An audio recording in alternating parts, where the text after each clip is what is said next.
नमस्कार। दसैँ तपाईँ हाम्रो घर दैलोमा आइसकेको छ। कतिपय दसैँ मनाउन गाउँघरमा पुगिसक्नुभयो होला, कतिपय बाटोमै हुनुहुन्छ होला, अनि केही अझै घर जाने या नजाने दोधार गरिरहनु भएको होला। हिन्दू धर्मावलम्बीहरूको महान चाड दसैँ। वर्षौँसम्म घर दैलोमा पाइला नटेकेका जो कोहीलाई पनि दसैँ भन्ने बित्तिकै घरको याद अवश्य पनि आउँछ। घर जान चाहना राख्ने तर कर्मथलोमा खटिनै पर्ने बाध्यतामा रहेका तमाम पेसाकर्मीको मन खिन्न भए पनि देश र जनताको सेवामै खटिएर दसैँ मनाउनु पर्छ। तर विगतको जस्तो दसैँमा रमाउने र मेला पर्व चलाउने अवस्था अहिले छैन। कोरोना महामारीसँग देश नै यति बेला जुधिरहेको छ। तपाईँ हाम्रो दैनिकी नै फेरिएको छ। सरकार आह्वान गरिरहेको छ, जो जहाँ छौँ त्यही दसैँ मनाऊ। हो, यति बेला सजग र सतर्कता अपनाइन भने स्थिति झनै भयावह हुने खतराका सङ्केत आइरहेका छन्। तपाईँ यात्रा गर्दै हुनुहुन्छ भने यात्रा यसपालि त्यति सहज छैन। छेउमै बसेको व्यक्तिसँग समेत डराउनु पर्ने अवस्थाको यात्रा तपाईँ भोगिरहनु भएको छ होला। शुक्रबार फुलपातीसँगै सरकारी तथा अन्य कार्यालय समेत बन्द हुँदा अबको 2 दिन अझै यात्रा गर्नेहरूको सङ्ख्या थपिन्छ। यात्रा गर्दा कोरोनाको जोखिम कम गर्न केही तरिका अपनाऊ, जस्तो एउटै ठाउँमा कोचिएर यात्रा नगरौँ। यात्रुहरू एक अर्कासँग भलाकुसारी गर्ने, हाँसो ठट्टा गर्ने नगरौँ। सम्भव भएसम्म आफैले खानेकुरा बनाएर लाने, होटल वा बाहिर नखाने, चालक सहचालकसँग मास्क लगाउन र भौतिक दूरी कायम गर्न सजग गराउने, कसैसँग बोल्नै परेमा मास्क चिउडोमा नतान्ने, यात्रा गर्नुअघि धेरै मसलेदार चिल्लो खाना नखाने, सादा र सुपाच्य खानेकुरा सेवन गर्ने, सधैँ आफूले गाडीमा खानाका लागि पनि फलफुल लगायत सादा खानेकुरा बोक्नु उपयुक्त हुन्छ। पानीको जो पनि घरबाट गर्नुहोस्, त्यो पनि उमालेको पानी बोक्न सकिन्छ।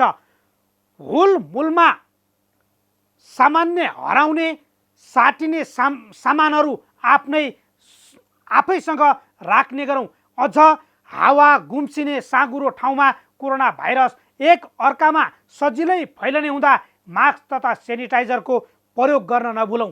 चालक सहचालक धेरै व्यक्तिसँग सम्पर्कमा हुने भएकोले हातमा ग्लोभ अर्थात् पन्जा र मास्कको प्रयोग गरौँ। घरमा पुग्दा वर्षौँपछि आएका छोरा छोरी या नाति नातिनी बीच पारिवारिक भेटघाट र आपसी खुसी साट्न खोज्छन्, तर होसियार रहौँ। घरमा सुरक्षित रहेका परिवारलाई तपाईँले कतै कोरोना उपहार त लिएर जानुभएको छैन। होसियार रहौँ। स्वास्थ्य सावधानीका उपाय अपनाएर मात्रै परिवारसँग रमाइलो गरौँ। हामीलाई थाहै छ अहिले कोरोना भाइरसबाट बच्ने एक मात्र उपाय भनेको सजगता अपनाउनु नै हो। न त यसको उपचार हुन्छ, न त उपचार गर्ने पर्याप्त ठाउँ नै उपलब्ध छ। अस्पतालहरू भरिभराउ छन्। आपतकालीन अवस्थाका बिरामीहरूले त उपचार पाइरहेका छैनन्। यस्तो अवस्थामा गाउँमा कोरोना सङ्क्रमण फैलिएमा स्थिति के होला? सहरी क्षेत्रको तुलनामा अहिलेसम्म गाउँ ठाउँमा कोरोनाको सङ्क्रमण त्यति डरलाग्दो छैन। तर दसैँ तिहार जस्तो चाडमा मान्छेहरूको आउजाउ र चहलपहल बढ्ने भएकोले कोरोना फैलने जोखिम उच्च छ। सतर्क रहौँ। दसैँ दशा नबनाऊ। विजयादशमीको हार्दिक मङ्गलमय शुभकामना। आउन सुरु गरौँ आम जनताले बेहोरेको समस्या, अभाव र सरकारी सेवा सुविधाको झन्झट समाधानको सारथी बन्ने कार्यक्रम जनताको इजलास। म बालकृष्ण शर्मा। कार्यक्रमको सुरुवातमा हेरौँ यो झलक।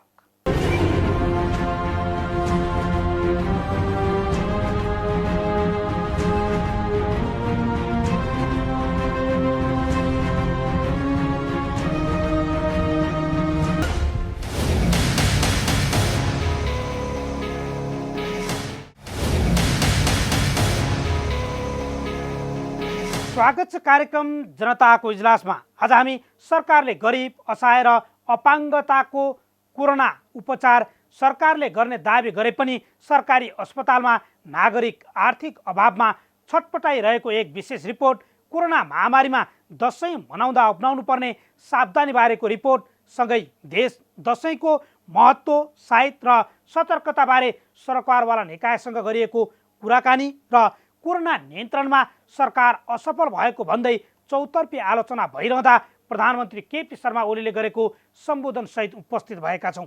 तपाईसँग पनि कुनै समस्या र गुनासो छन् भने हामीलाई पठाउन सक्नुहुनेछ। तपाईँहरूका समस्या र गुनासोलाई हामी कार्यक्रममा उच्च प्राथमिकता दिनेछौँ। अब आजको पहिलो विषय, सरकार भन्छ गरिब, असहाय तथा अपाङ्गता भएका व्यक्ति र ज्येष्ठ नागरिकको कोरोना उपचार खर्च सरकारले गर्छ। तर यहाँ कोरोना सङ्क्रमितको उपचार गर्न निकै शास्ति भोग्नु परिरहेको छ। कोरोना सङ्क्रमित बिरामी अस्पतालमा उपचाररत हुँदा सरकारी अस्पतालले नै शुल्क माग्दा एक परिवार समस्यामा परेका छन्। शिक्षण अस्पताल महाराजगञ्जमा रहेका कोरोना सङ्क्रमितलाई अनेक बहानामा अस्पतालले शास्ति दिएको परिवारले गरेको गुनासो सहितको यो रिपोर्ट अबका क्रममा। सरकारले कोरोना सङ्क्रमितको उपचारबाट हात झिकेपछि सर्वसाधारण समस्यामा परेका छन्। पैसा तिर्नै नसक्नेको उपचार सरकारले नै गर्ने भनिएको छ, तर अस्पतालमा पुग्दा त्यस्तो कतै देखिँदैन।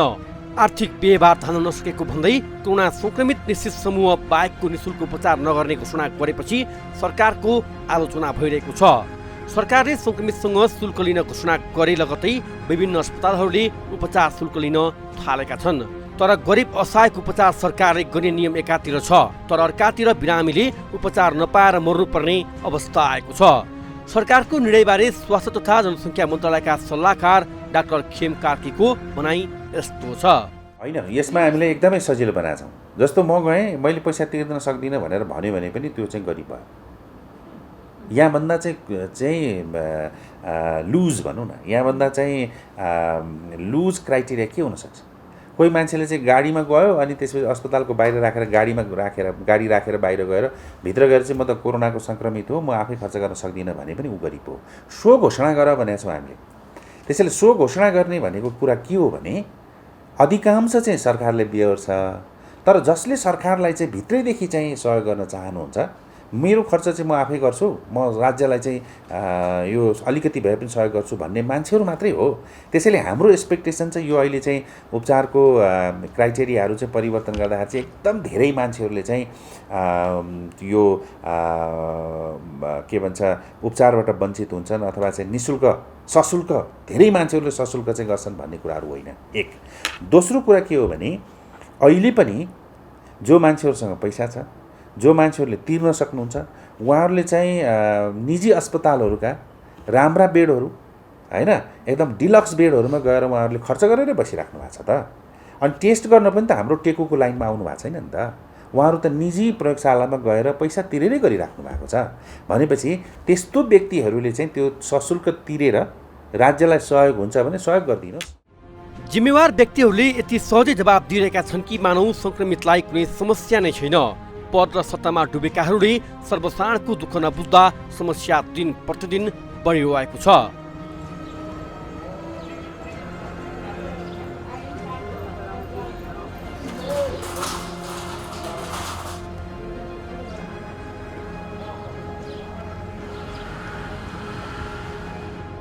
यी हुन् सोनी गुरुङ। उनको सानो बुबालाई कोरोना सङ्क्रमण भएको छ। सङ्क्रमित सानो बुबालाई अहिले काठमाडौँको त्रिवेद शिक्षण अस्पतालमा भर्ना गरिएको छ, तर उपचारमा लाग्ने खर्चको जो गर्न नसक्दा उनी बिचल्लीमा परेकी छन्। आज एक हप्ता हुँदैछ, यहाँ राखेको 4-5 दिन भयो अनि भएको पैसा पनि सबै सकिसक्यो हाम्रो। अब नलानु मिल्ने नराख्नु मिल्ने भइसक्यो क्या, हामीलाई त पैसै छैन क्या, एकदम बिजोग भइसक्यो हाम्रो त। 4 दिन भयो, कति जति खर्च लाग्यो के त्यो त 20,000 जति त लागिसक्यो। तल पनि कति दिन राख्नुभयो, 20-25 हजार त लागिसक्यो। यता गर्दा त्योभन्दा अगाडि पनि हस्पिटलमा जचाउँदाखेरि यताउति गरेर 10,000 खर्च छुट्टै त्यहीँ भइसक्यो होइन। अनि अति नै नसक्नु अरे यहाँलाई पो, यहाँ नि 20,000 सकिसक्यो। अब भएको पैसा त हामीसँग त कहाँ हुन्छ है, अहिले त बिजोग भइसक्यो। झन् यस्तो महामारी पऱ्यो, त्यत्रो दिन लकडाउन भयो, लकडाउन भएपछि झन् त्यत्तिकै पैसा पनि सकिसक्यो। खाएर त्यतिको अलिअलि पैसा भएको यहाँ सकिसक्यो। अब त हामी त न हस्पिटलमा बिरामीलाई न घर लिएर जानु नराख्नु भइसक्यो। यहाँ के भन्नुहुन्छ तपाईँले भन्नु नि त, अब हामी सक्दैनौँ उपचार गर्न, सरकारले हामी सक्दैनौँ भनेपछि गर्छ भनेर छ। हामी त खै त अब कोसँग कुरा गर्ने, त्यो त कुरा गर्ने मान्छे छैन, डक्टरै भेटिँदैन। उहाँहरूलाई मात्रै भेटिन्छ जहिले पनि। हामी आउँदाखेरि भित्र त हामी जान मिल्दैन।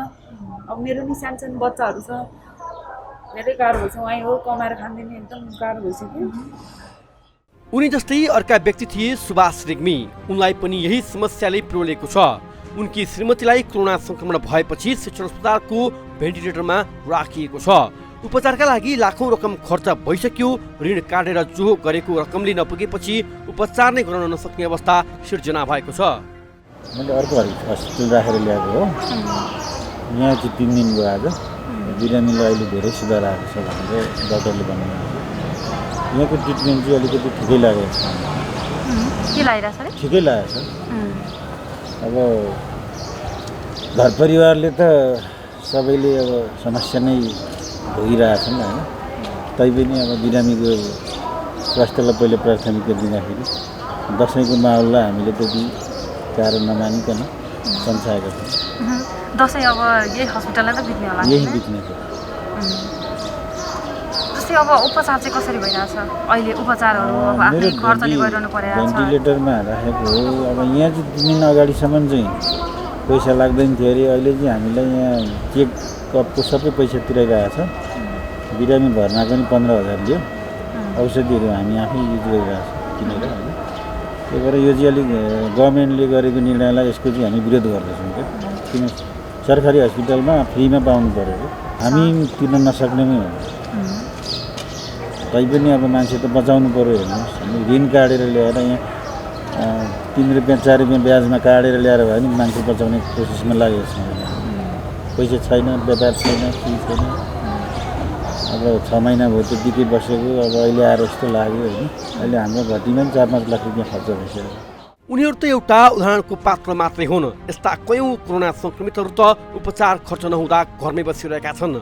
सर्वोच्च अदालतले कोरोना संक्रमितको उपचार सरकारले नै गर्नुपर्ने आदेश दिए पनि केपी ओली नेतृत्वको सरकारले व्यवस्था गरिरहेको छ, जुन संविधानले दिएको स्वास्थ्य सम्बन्धी हकको उल्लङ्घन समेत हो। यहाँ स्वास्थ्य तथा जनसङ्ख्या मन्त्रालय एउटा निर्देशन दिने, तर सरकारी अस्पतालले भने आफ्नै शैलीमा काम गरिरहेका छन्। सूचना नै जारी गर्दै कोरोनाको बिरामी भर्ना नै गर्दा डिपोजिट गर्नुपर्ने बाध्यतामा अस्पतालहरूले सर्वसाधारणलाई पारिरहेका छन्। सरकारी अस्पतालमै यसरी उपचार खर्च नपाएर छटपटाउनु पर्ने बाध्यतामा रहेका नागरिकको आवाज कसले सुन्छ? सरकार? निजी त परको कुरा। सरकारी अस्पताल समेत कमाउ धन्दामा लागेपछि बेड नै पाउन छोडेपछि कसरी कोरोना नियन्त्रणमा आउला? सम्बन्धित निकायको बेलैमा ध्यान जाओस्। अब आजको अर्को विषय, कोरोना नियन्त्रणमा सरकार असफल भएको भन्दै चौतर्फी आलोचना भइरहेको छ। दिन प्रतिदिन कोरोना संक्रमण पनि बढिरहेको छ। सरकार आफै उपचार गर्नुपर्छ भन्दै सन्देश जारी गरिरहेको छ। सरकारको आलोचना भइरहँदा शुक्रबार प्रधानमन्त्री केपी शर्मा ओलीले देशवासीका नाममा सम्बोधन गरेका छन्। के भने त प्रधानमन्त्री ओलीले? यो हेरौँ। महाविनाशकारी भुइँचालो गएको साल पनि दसैँ आयो। बेघरबार भएका हामी मध्ये कतिले त्रिपाल मुनि बसेर भए पनि यस परम्परालाई धान्यौँ।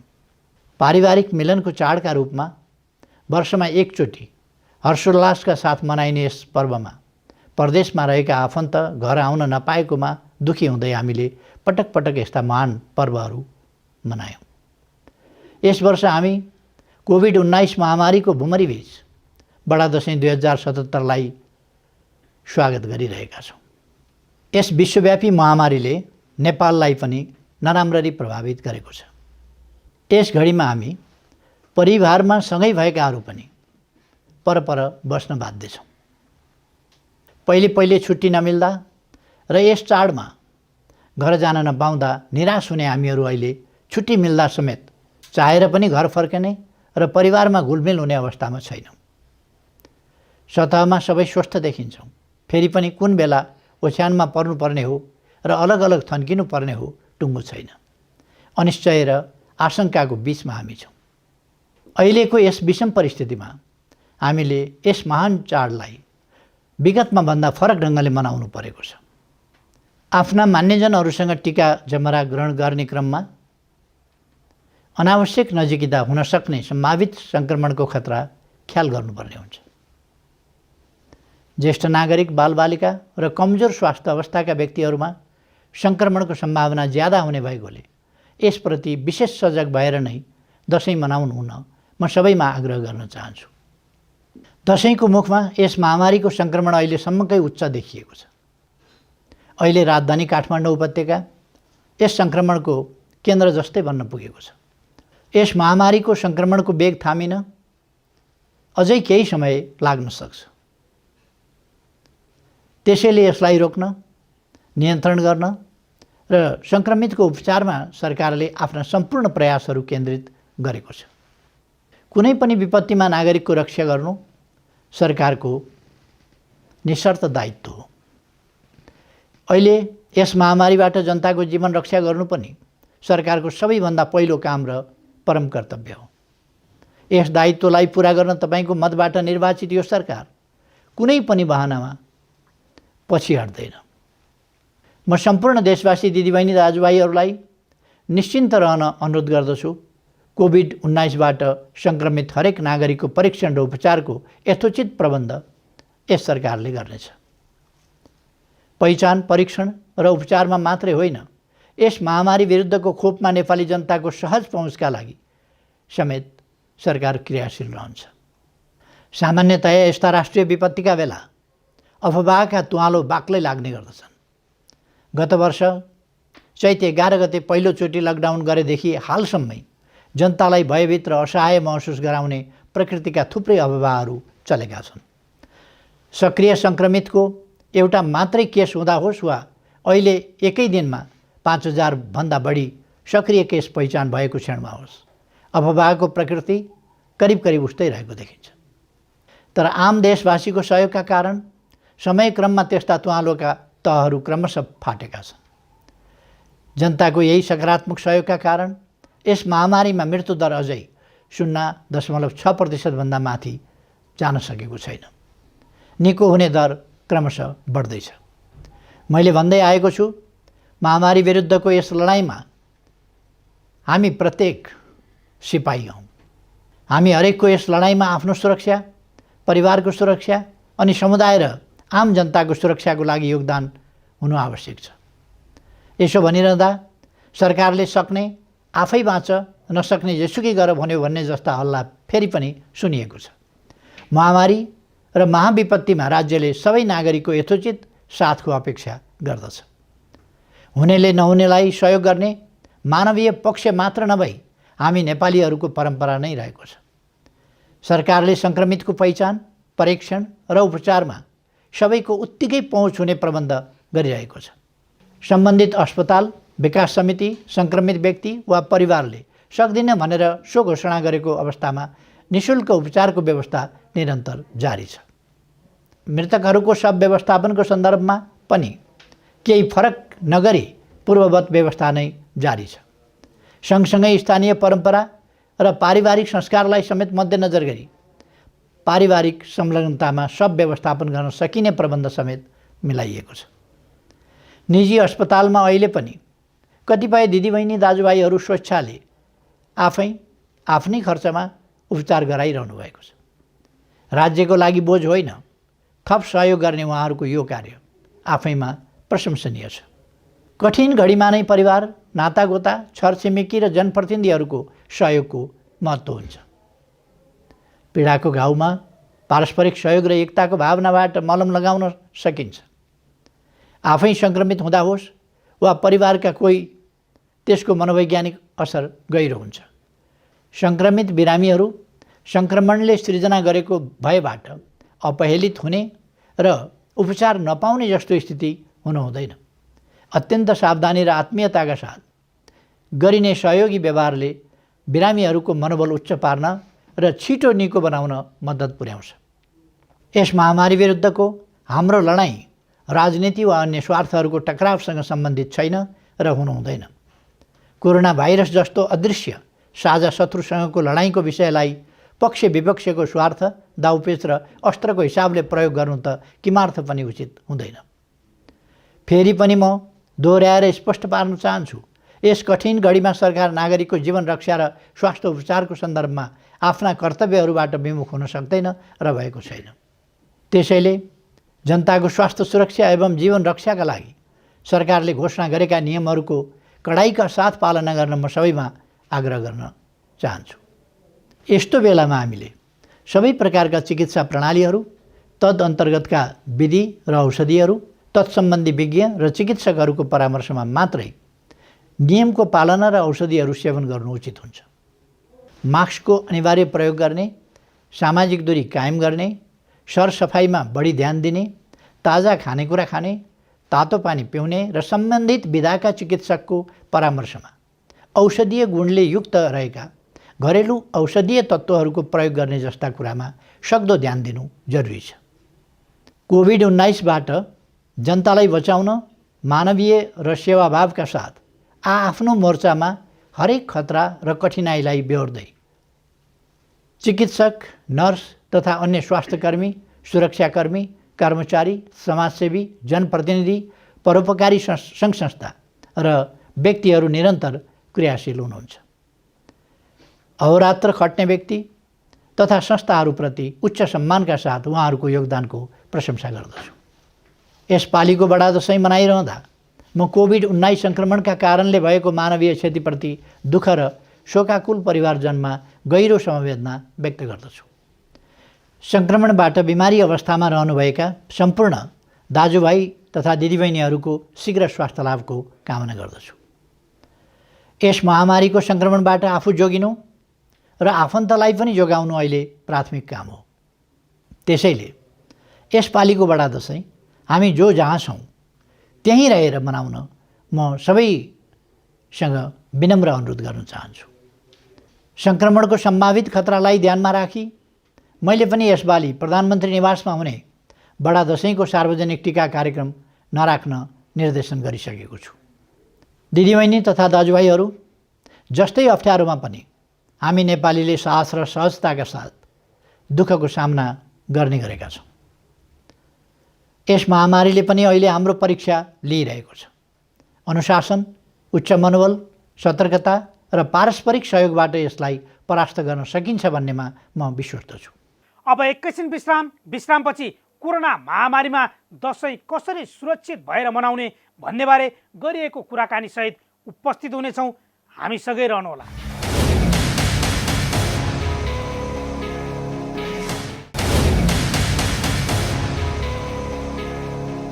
विश्रामपछि स्वागत छ। तपाईँ हेर्दै हुनुहुन्छ कार्यक्रम जनताको इजलास। दशैँ सबैको घर घरमा भित्रिसकेको छ। सहर बजारमा भिड कम भए पनि गाउँघरमा भने बाक लिएको छ, जसले कोरोना जोखिम थप बढाएको छ। बालबालिका, अशक्त तथा ज्येष्ठ नागरिक कहाँ टीका ग्रहण गर्दा कसरी सतर्कता अपनाउने नेपाल पञ्चाङ्ग निर्णायक समितिका पूर्व अध्यक्ष प्राध्यापक डाक्टर माधव भट्टराईसँग संवाद गरेका छौँ। हेरौँ अबका क्रममा सोही संवाद। खास गरी यो दशैँको महत्त्व चाहिँ के छ? दशैँको धेरै किसिमको महत्त्व छ। यो हामीले हाम्रा पूर्वजहरूले यसलाई अध्यात्म साधनाबाट सुरु गरे, अर्थात् शक्ति उपासना। यो शक्ति उपासनाको लागि सबैभन्दा ठुलो पर्व हो।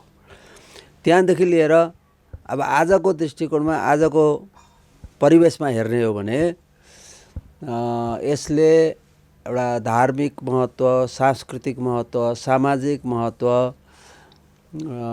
धेरै कुरा यसले चाहिँ आफूमा आत्मसात गरेको छ। र यो अत्यन्तै लोकप्रिय र जनजीवनमा भिजेको, साँच्चै भन्यो भने यो आम नेपालीहरूको सबैभन्दा लोकप्रिय पर्व हो। यसमा दुई मत छैन। र यसले अन्तिम सन्देश आसुरी शक्तिमाथिको विजय अथवा असत्यमाथिको सत्यको विजय, यस्तो सन्देश दिन्छ। साथसाथै यसले एउटा भ्रातृत्व भाव, भाइचारा, प्रेम, सद्भावना र एउटा राष्ट्रियताको सन्देश पनि यसले दिन्छ। त्यसैले त मानिसहरू टाढा टाढा भएको मानिसहरू पनि घर दैलोसम्म पुग्छन्। यो 10 दिनसम्म मनाइन्छ विभिन्न थरी। जस्तो आज फुलपाती भयो, भोलि अष्टमी, नवमी, दशमी भन्ने तरिकाले मनाइन्छ। यो भिन्न भिन्नै महत्त्व छ है।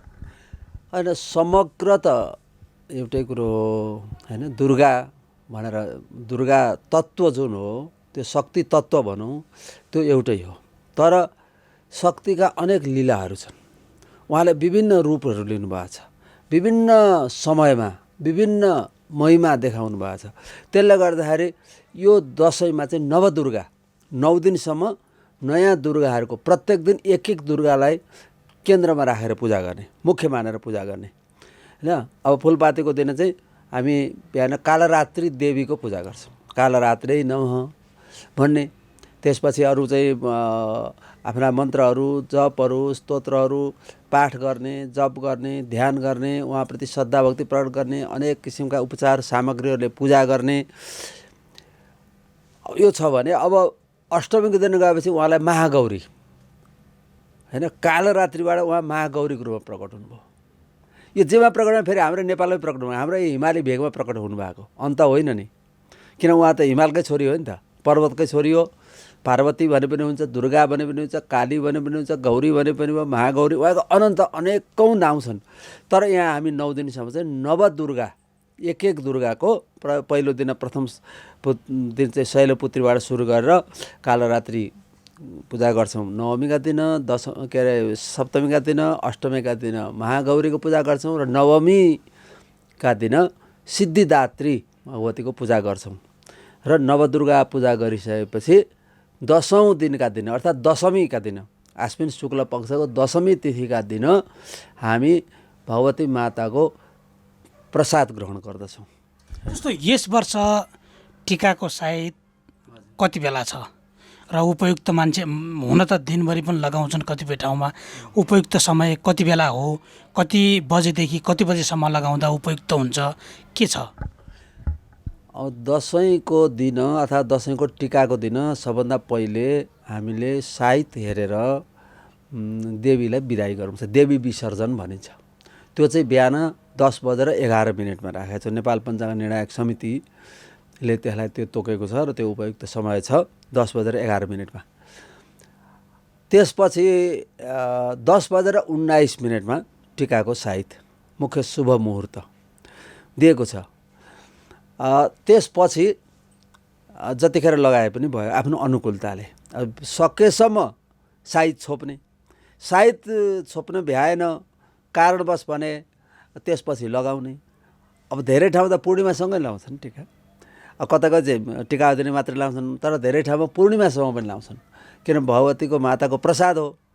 सकेसम्म ताजा लाउने, अब नभ्याएको खण्डमा नसकेको खण्डमा अर्को दिन पनि लाउने पनि गर्छन्। र 10:19 टिकाको साइत छ। र अब साह्रै अप्ठ्यारो पनि पहिले लाए पनि छैन, किन यो टिकाकै दिन हो होइन। आश्विन शुक्ल पक्षको दशमी जुन टिकाको दिन हो, त्यो त त्यसलाई साँच्चै भन्नु भने सायद हेर्नु अनिवार्य पनि होइन। त्यो हामीले पञ्चाङ्ग निर्णायक समिति हुँदा पहिल्यै नै यस्तो निर्णय गरेका छौँ। सकेसम्म मुहुर्त खोज्ने, साइत खोज्ने, साइतमा लगाउने, नमिल्नेहरूले आफ्नो आवश्यकताले आफ्नो अनुकूलताले लाउँदा पनि कुनै बाधा छैन, आपत्ति छैन, किन माताको प्रसाद हो। भगवतीप्रति श्रद्धा, मान्यजनप्रति आदर गरेर टिका लगाउने र मान्यजनहरूबाट हामीले जमरा, फुलपाती, जुन फुलपातीको दिन भित्र्याइन्छ तिनीहरू, र दहीमा मुछेको अक्षता चामलको, त्यसमा अझ रङ हालेर होइन, अझ विशेष गरी रातो होइन, कतै कतै अरू रङ पनि लाउँछन्, कसैले सेतै लाउँछन्, रङ नहाली पनि लाउँछन्। तर जे भए पनि अधिकांश ठाउँमा र हाम्रो शास्त्रको निर्देशअनुसार चाहिँ रातो टिका यसरी लगाउने, त्यो पनि मान्यजनबाट, गुरुजनहरूबाट चाहिँ आशीर्वादका मन्त्रहरू पढेर, सकेसम्म त मन्त्र समेतै नभए पनि हाम्रा नेपाली शैलीका आशीर्वाद छन् नि, आशीर्वादका पदावलीहरू, तिनीहरूको प्रयोग गर्ने र टिका लगाउने। जस्तो जमरा लगाइन्छ दसैँमा, खास गरी जमरा लगाइन्छ, जमराको महत्त्व चाहिँ के छ? जमराको त जमरा भनेको एबाङ्कुरा हो। एब भनेको जौ, त्यसबाट उम्रन्छ नि अङ्कुर भएको एबाङ्कुर, त्यसैको अपभ्रंश जमरा भयो। त्यस कारणले अब जौको अनेक गुण छ। एउटा त देवीलाई मनपर्ने, पूजा गर्दा हामीलाई जौतिल नभए हुँदैन नि, कुनै पनि देवताको पूजा गर्ने, पितृकै गर्दा पनि जौतिलको प्रयोग गर्नुपर्छ हामीले। त्यस कारणले त्यो जमराको धेरै महत्त्व छ होइन। त्यो पनि 9 दिनसम्म पूजा गरेर, अभिमन्त्रित गरेर, अनेक स्तोत्रहरू पढेर, त्यहाँ चाहिँ पूजा कोठामा त्यसलाई पवित्र बनाएर गरेको हुनाले त्यसको झन् त्यसमा कति ऊर्जा आउँछ त्यो पनि अब हामी कसरी लाउँछौँ त भनेर भने मान्यजनको हातबाट मन्त्रहरू अथवा आशीर्वादसहित लगाउँछ। त्यसले गर्दाखेरि यो जबरा लाउनु र फेरि हाम्रो यो नेपालको चाहिँ यो मौलिक परम्परा पनि हो।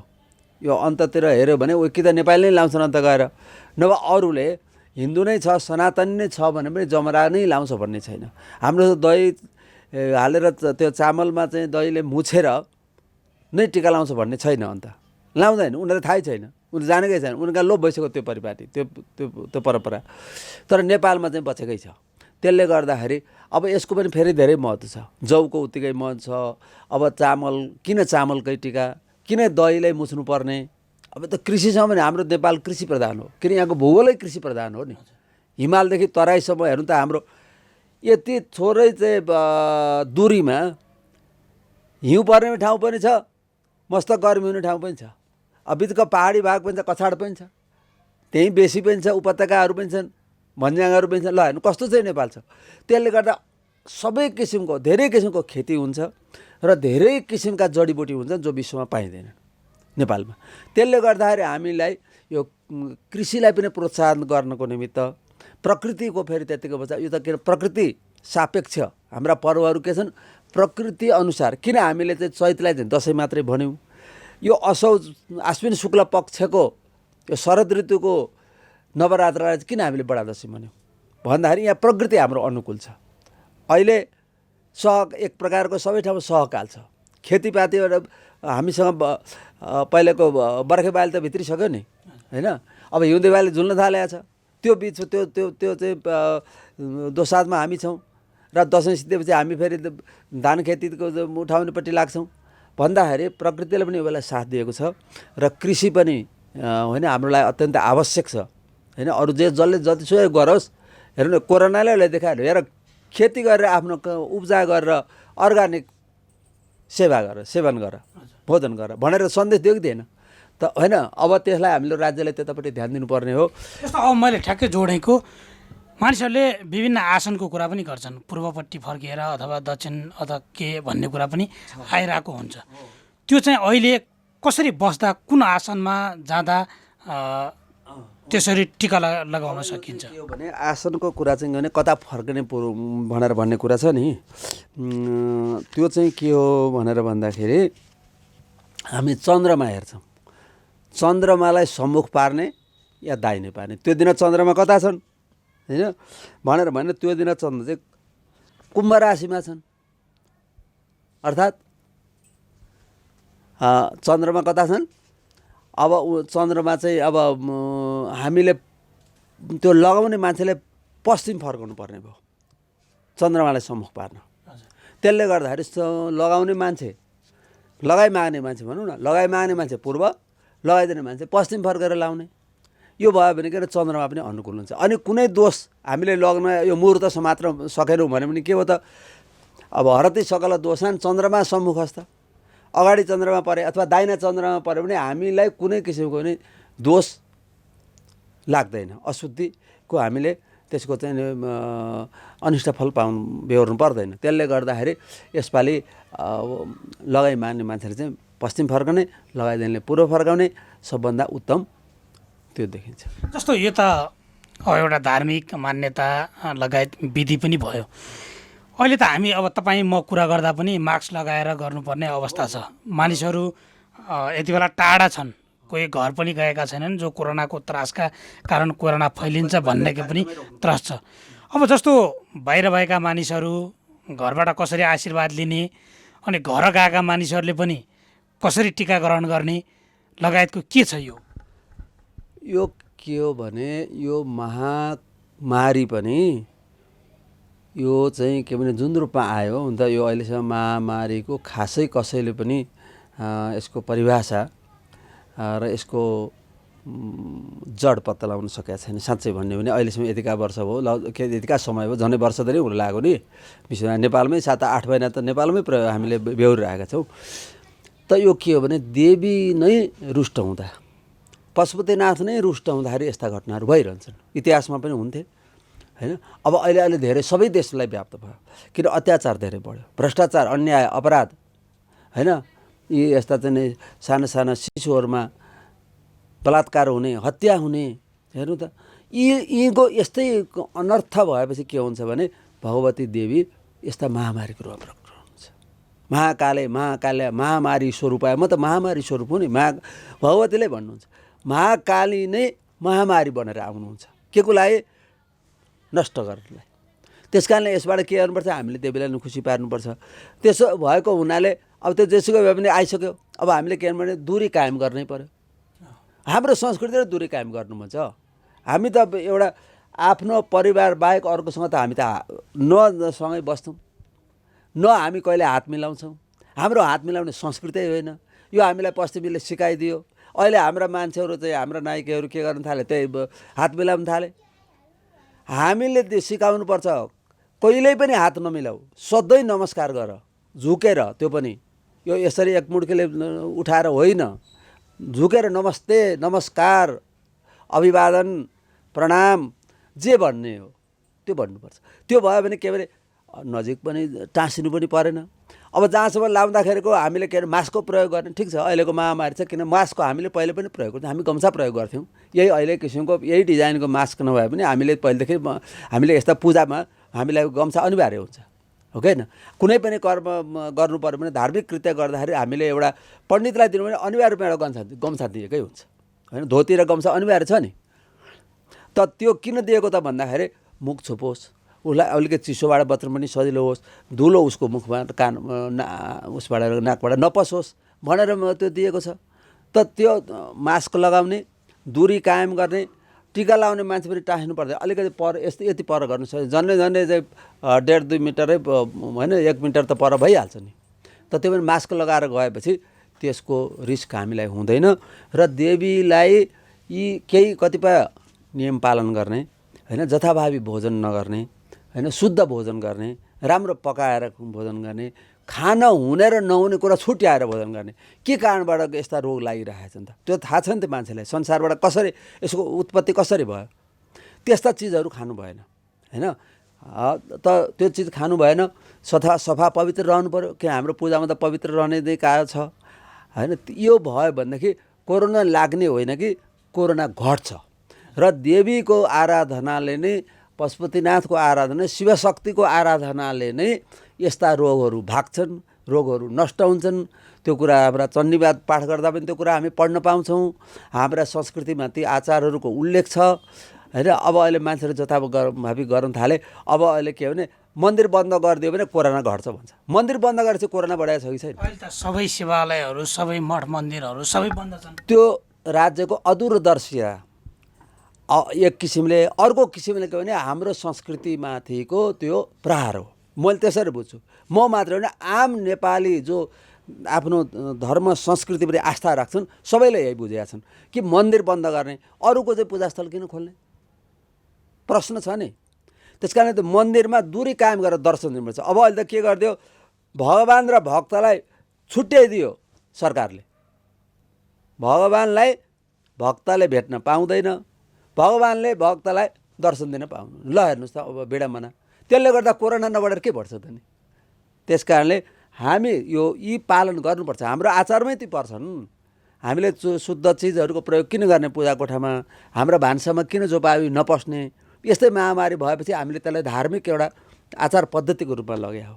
त्यसले गर्दाखेरि भगवतीलाई पूजा गर्दा अथवा चाहिँ भगवान्हरूको चाहिँ आराधना गर्दाखेरि दूरी कायम गर्ने त्यसका शिष्टता त्यसका मर्यादा त्यसका आचारहरू पालन गर्ने हो भने कोरोना रोग भाग्छ। त्यो कुरा त्यही भनेको छ। भगवती खुसी रिसाउनु भयो कोरोना जस्ता रोग महामारी लागे भगवती खुसी हुनुभयो त्यो हराएर जान्छन्।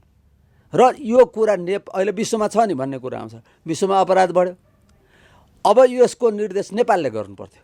अब नेपाल गर्न सकेर चुक्यो होइन। नेपालले गर्नुपर्छ। नेपाल भनेको अब हामी त व्यक्ति भयौँ नि अथवा सानो सानो संस्था भयौँ होला। हामी सिङ्गो गभर्मेन्टले के दाबी गर्नु यसो गर भन्नु संसारलाई सिकाउनु पर्थ्यो नि।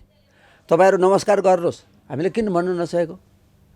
नेपालको कार्यकारी प्रमुखहरूले किन भन्नु नसकेको? नमस्कार गर्नु संसारका नेताहरू संसारका सचेत नागरिकहरू प्रबुद्ध व्यक्तिहरू अब कहिले पनि हात नमिलाउनुहोस् भन्नु परेन। उल्टै बरु विदेशका नेताहरूले नमस्कार गरेको देखिन्छ टिभीमा, नेपालका नेताहरू त कहिलेकाहीँ हात मिलाएको पनि देखिन्छ। ल यो विडम्बना छ। त्यस कारणले महामारी भएर जो भगवती आउनुभएको छ उहाँलाई खुसी पार्न दूरी कायम गर्ने, मास्क लगाउने, शुद्धता र पवित्रको पालन गर्ने, अरू आचार र मर्यादाको अनुसरण गर्ने, त्यो गरेर पूजा आराधना गर्ने भगवतीको कृपाले यो नाश हुन्छ। हामी यति भन्छौँ, दसैँ स्वास्थ्य सावधानी अप्नाएर मात्रै मनाऊ, कोरोनाको जोखिमबाट बचौँ। कोरोनालाई तपाईँ हाम्रो सावधानीले परास्त पार्यौँ भने अर्को वर्ष धुमधामका साथ मनाउला। यी र यस्ता कुनै पनि पीडा, व्यथा, समस्या अनि गुनासोमाथि कार्यक्रम जनताको इजलास मार्फत निरन्तर खबरदारी गरिरहनेछौँ। व्यवसायीले नीति नियम मिचेर गरेका बदमासी, जनताको गुनासो र कथा व्यथासँगै सरकारी निकायबाट दिइने सेवा प्रभावमा भए गरेका कमी कमजोरीका लाएर हामी सुधारको प्रयास कार्यक्रम मार्फत खोज्नेछौँ। तपाईँ हामीलाई आफूले बेहोरेका समस्या र गुनासो स्क्रिनमा देखाइएको टेलिफोन नम्बर र इमेल ठेगानामा पठाउन सक्नुहुनेछ। हौस् त आजका लागि जनताको इजलास यति नै। फरक विषयवस्तु र तपाईँहरूकै गुनासोसहित अर्को कार्यक्रममा पुनः उपस्थित हुनेछौँ। प्राइम टाइम्स टेलिभिजन हेर्दै रहनुहोला। नमस्कार।